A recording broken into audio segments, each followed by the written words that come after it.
Halo guys, selamat datang di channel Fajar Mahes. Semoga kalian dalam keadaan sehat, seger waras, dan selalu dilimpahkan dilancarkan rezekinya. Amin. Jangan lupa subscribe dan klik tombol loncengnya ya. Oke, assalamualaikum warahmatullahi wabarakatuh. Selamat datang kembali di channel Fajar Mahes.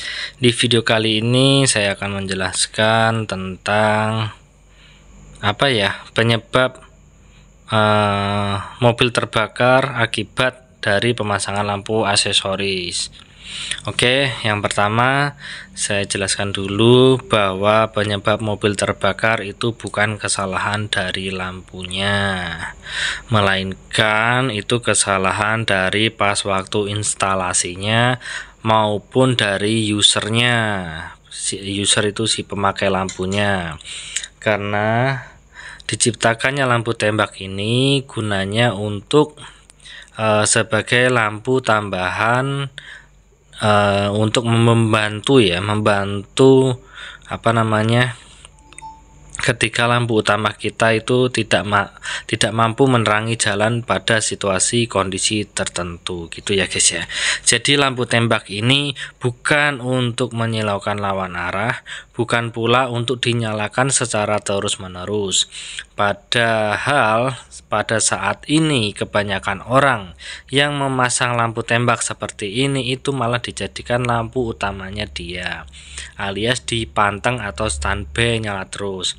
Nah, itu kan membuat pengendara dari lawan arah itu kurang nyaman guys, karena lampu ini meskipun diberikan cut off atau posisinya dibikin nunduk pun itu akan tetap silau, karena lampu ini tuh biasnya juga luas guys, karena bentuk lensanya itu seperti ini, jadi dia akan tetap menghasilkan cahaya yang kurang rapih ya.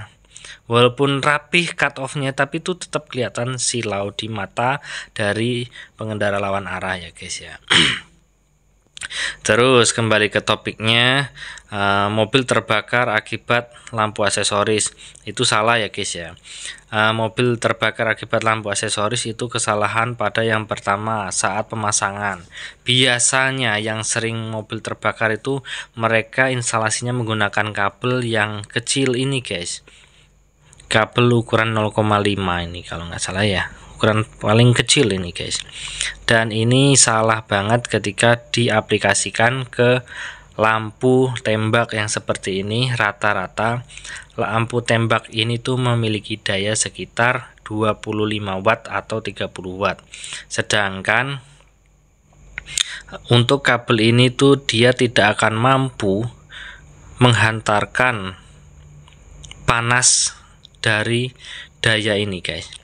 Jadi dayanya lampu ini tuh lebih panas daripada kemampuan kabel ini, yang menyebabkan kabel ini akan meleleh ya. Plastiknya, kulit kabel ini akan meleleh karena tipisnya tembaga ini tuh menghantarkan listriknya, menyebabkan tembaga ini semakin panas guys. Jadi untuk pemasangan lampu diusahakanlah menggunakan kabel yang ukuran besar seperti ini. Tapi ini kan satu kabel isi 3 ya. Satu kabel ini isi 3, tapi kita belinya yang isi 1 saja guys.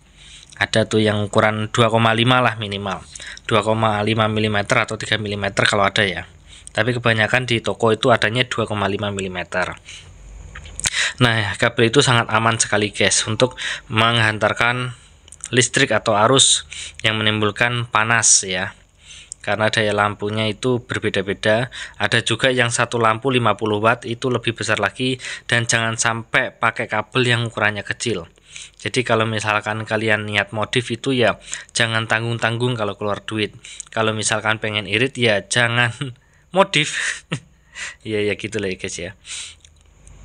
Jadi kalau untuk keamanan, untuk safety-nya jangan pakai kabel yang kecil, kecuali kalau misalkan pakai kabel kecil itu cuma buat piu-piu atau tembak-tembak, nggak nyampe 2 detik itu masih aman guys. Tapi kalau misalkan lebih dari 2 detik saya tidak merekomendasikan, karena ini bisa terbakar ya kabelnya. Terus yang kedua, pemasangan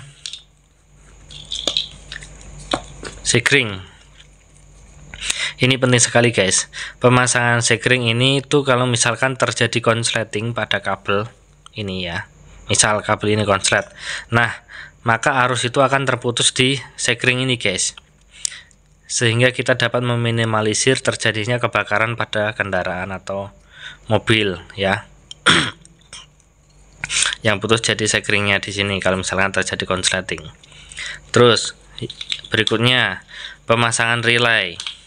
Jadi relay ini tuh fungsinya untuk meringankan beban pada saklar yang pertama ya. Jadi saklar tidak akan panas dan tidak akan meleleh ketika kita menyalakan beban atau lampu tambahan. Dan fungsi dari relay ini kepada lampu atau beban ini, dia akan menghantarkan arus yang lebih optimal, yang lebih maksimal lagi dari aki ya guys ya. Jadi nyalanya tidak ada redup-redup, jadi stabil nyala. Misalkan nyalanya pantang, tidak ada kedip-kedip gitu. Oke, mungkin cukup sampai di sini dulu video dari Fajar Mahes. Ya, pada intinya kalau kita ingin masang lampu aksesoris itu kita juga harus melengkapi relay, sekring, dan kabelnya itu yang tebal ya guys, jangan yang kecil seperti ini. Oke, semoga video ini bermanfaat untuk teman-teman semua. Jangan lupa like, komen, dan subscribe untuk dukung terus channel ini. Oke, gitu aja. Salam Fames. Oke, terima kasih yang sudah menonton. Jangan lupa like, komen, dan subscribe. Dan tonton juga video lainnya ada di sebelah kanan ya guys ya.